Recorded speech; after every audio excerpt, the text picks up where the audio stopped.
Hello friends, मैं हूं आपकी दोस्त नेहा और लेकर आई हूं आपके लिए फिर से एक न्यू वीडियो। आज के इस वीडियो में हम बात करने वाले हैं बीएड नोट्स के, जो हमारा अभी बुक चल रही है development of educational system in India. तो उसकी जो बुक चल रही है और अभी हमारा उस बीच में जितने भी चैप्टर कंप्लीट हुए हैं, जैसे वैदिक कालीन था हमारा, मध्यकालीन था और अब हमारा ब्रिटिश कालीन शिक्षा चल रहा है। वो सारी वीडियोस आप मेरी प्लेलिस्ट में जाकर चेक कर सकते हैं, देख सकते हैं। सभी वीडियोस आपके लिए हेल्पफुल हो सकती हैं, आपके सीटेट के लिए, आपके बीएड के लिए। जो लोग भी बीएड कर रहे हैं या करने जा रहे हैं या नोट्स नहीं बना पाते हैं, उन सभी के लिए वीडियोस बहुत ही हेल्पफुल होंगी। तो चलिए आज हम अपनी शॉर्ट क्वेश्चंस की वीडियो स्टार्ट करने वाले हैं और ये शॉर्ट क्वेश्चंस उन्हीं 2 चैप्टर से हैं।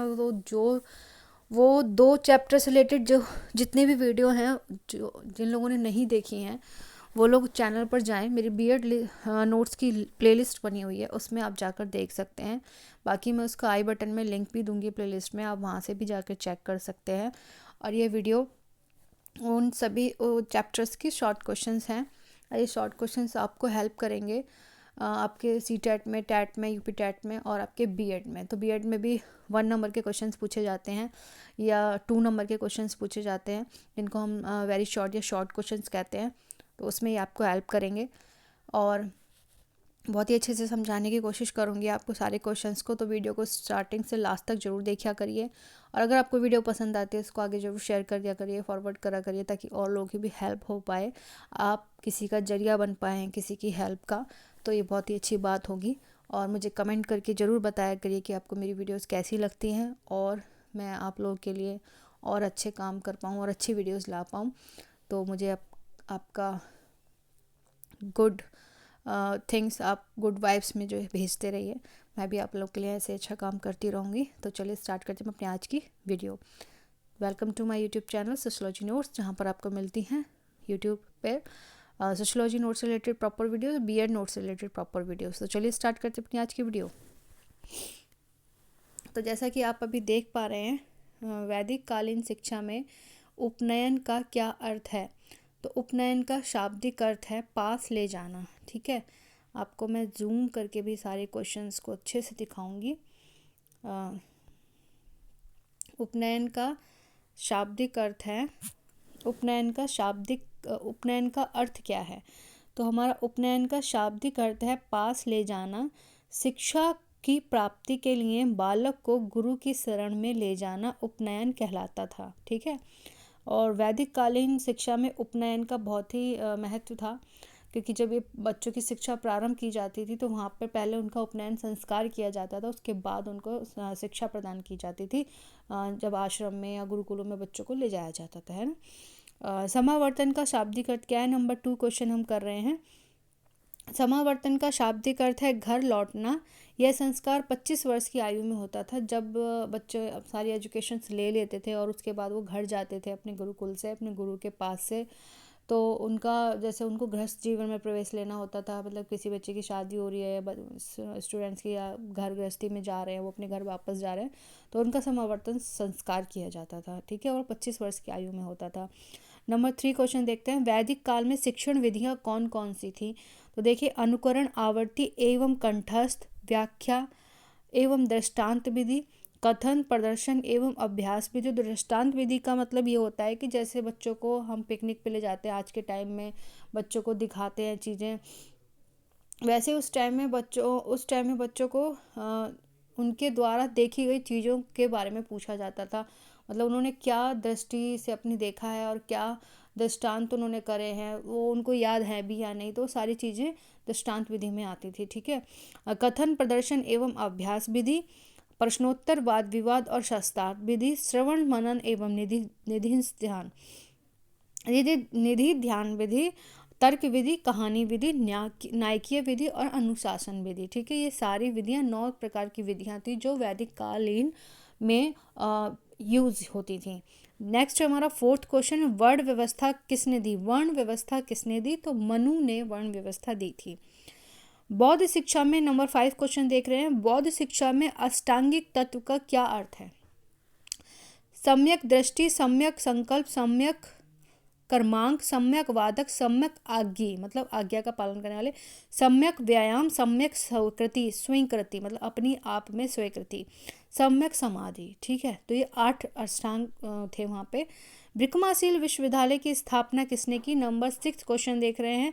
इसका निर्माण पाल वंश के राजा धर्मपाल ने 770 से लेकर 810 ईस्वी के उत्तरार्ध में कराया था। ठीक है, चलिए अपना नेक्स्ट क्वेश्चन देख लेते हैं हम अपना।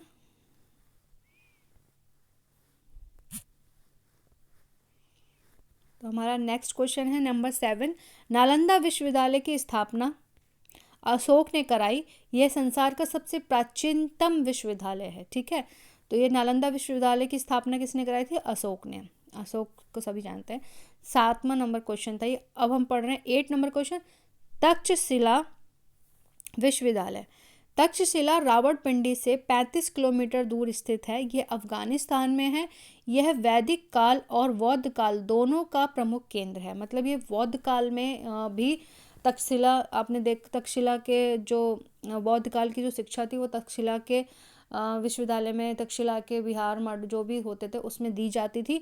और फिर ये वैदिक कालीन में भी और ये फिर उसके बाद आपका बौद्ध काल में भी दोनों में तक्षशिला विश्वविद्यालय मुख्य केंद्र रहा है। ठीक है, मध्यकालीन शिक्षा प्रणाली का उदय कब हुआ? तो 1200 से 1700 से ईस्वी तक के काल को मध्यकालीन शिक्षा कहते हैं। ठीक है, जब हमारी बौद्धकालीन शिक्षा खत्म हो गई उसके बाद ये मुस्लिम शिक्षा आई।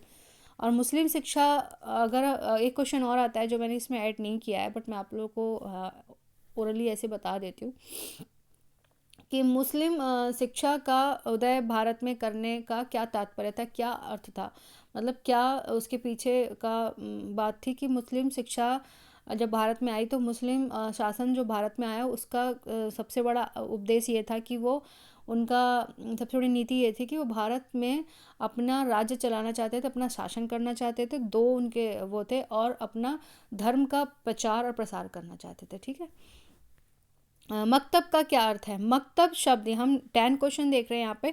मकतब शब्द अरबी भाषा के कुतुब शब्द से बना है जिसका तात्पर्य यह है वह स्थान है जहाँ पढ़ना लिखना सिखाया जाता है। यह मकतब प्रायः मस्जिदों से लगे हुए होते थे उस टाइम पे, है ना। मकतब क्या मतलब आपने नाम सुना भी होगा, मकतब मदरसे, है ना, मुस्लिम लोगों के मुंह से सुना होगा।